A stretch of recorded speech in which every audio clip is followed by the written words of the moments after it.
Welcome to exclusive field report. ఇవాల్టి exclusive field report లో వివిధ అంశాలకు సంబంధించిన అప్డేట్స్ ఇప్పుడు చూద్దాం.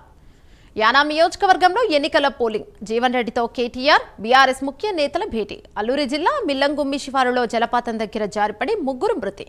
రేపు ఏపీ కేబినెట్ భేటీ. ఈ అంశాలపై రాజమండ్రి నుంచి శ్రీరామ్మూర్తి, హైదరాబాద్ నుంచి చందు, విశాఖ నుంచి వాసు, గుంటూరు నుంచి రవికృష్ణ ఫీల్డ్ రిపోర్ట్ లో అందిస్తారు. కాంగ్రెస్ పార్టీకి రాజీనామా చేసిన సీనియర్ నాయకుడు మాజీ మంత్రి జీవన్ రెడ్డిని BRS working president KTR, BRS నేతలు కలిశారు. జగిత్యాలకు వెళ్లి బీఆర్ఎస్ పార్టీలోకి రావాలని జీవన్ రెడ్డిని ఆహ్వానించారు. త్వరలో కేసీఆర్ సమక్షంలో అధికారికంగా బీఆర్ఎస్ తీర్థం పుచ్చుకునే అవకాశం ఉంది. జీవన్ రెడ్డి నాయకత్వంతో విభేదాల కారణంగా జీవన్ రెడ్డి ఇటీవల కాంగ్రెస్ పార్టీకి రాజీనామా చేశారు. దీనిపై మరింత సమాచారం మా కరెస్పాండెంట్ చందు అందిస్తారు. రైట్ చందు, చెప్పండి.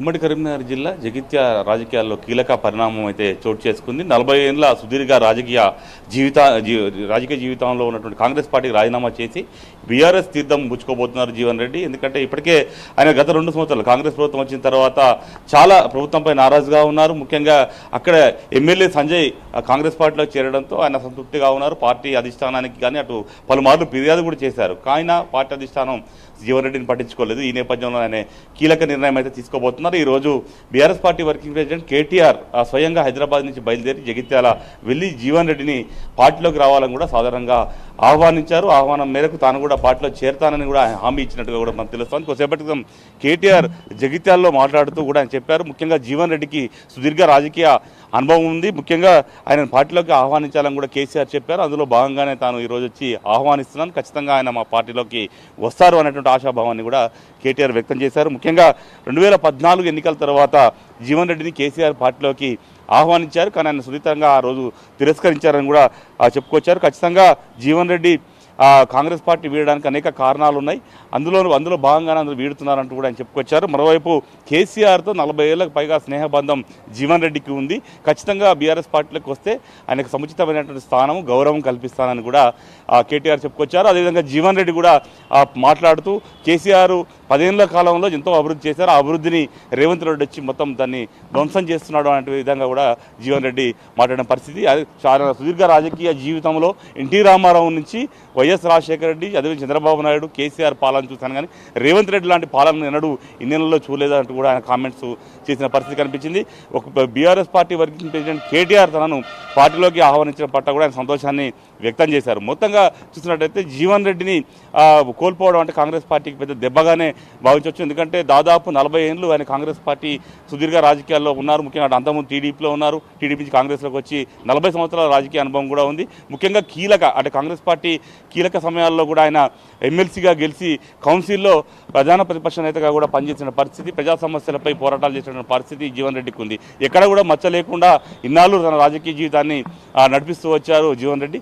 కానీ ఈ రోజు మాత్రం పార్టీని మారబోతున్నట్టు కూడా ఆయన చెప్పడం మొత్తంగా చూసినట్టు జగిత్యాల రాజకీయ కావచ్చు, కరీంనగర్ జిల్లా రాజకీయాల్లో పెను మార్పులకు కూడా శ్రీకారం చుట్టిందని కూడా చెప్పవచ్చు. మొత్తంగా చూసినట్టయితే ఈ నెల 14 లేదా 15 తారీఖు జీవన్ రెడ్డి బీఆర్ఎస్లో చేరతారని కూడా మనకు తెలుస్తూ ఉంది. ప్రధానంగా ఇప్పటికే బీఆర్ఎస్ పార్టీ ఆవిర్భావ దినోత్సవం ఈ నెల 27వ తారీఖు ఉంది. కాబట్టి పార్టీ ప్లీనరీ నిర్వహించాలని కూడా ఇప్పటికే భావిస్తోంది. దీనికి ముందు మినీ ప్లీనరీ కూడా నిర్వహించాలని జిల్లాల్లో బీఆర్ఎస్ పార్టీ భావిస్తున్న క్రమంలో జగిత్యాల్లోనే మినీ ప్లీనరీ నిర్వహించి అదే వేదికలో జీవన్ రెడ్డికి కండువా కప్పాలని కూడా బీఆర్ఎస్ పార్టీ చూస్తూ ఉంది. ఇది ఆ తర్వాత పార్టీలో ఆయనకు ఒక కీలక స్థానం అంటే సెక్రటరీ జనరల్ లాంటి పోస్టును జీవన్ రెడ్డికి ఇవ్వాలని కూడా బీఆర్ఎస్ పార్టీ భావిస్తోంది.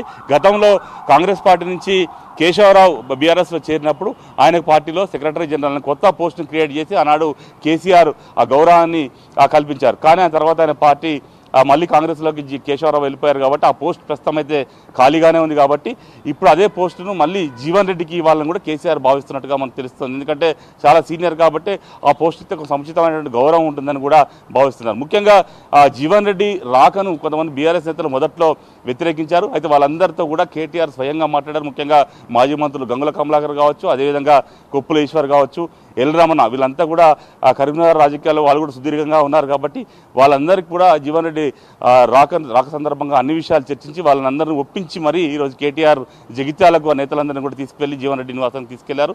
వాళ్ళందరూ కూడా జీవన్ రెడ్డిని పార్టీలోకి రావాలని చెప్పారు. ఈ క్రమంలోనే ఈరోజు పార్టీలో చేరమని ఆహ్వానించారు.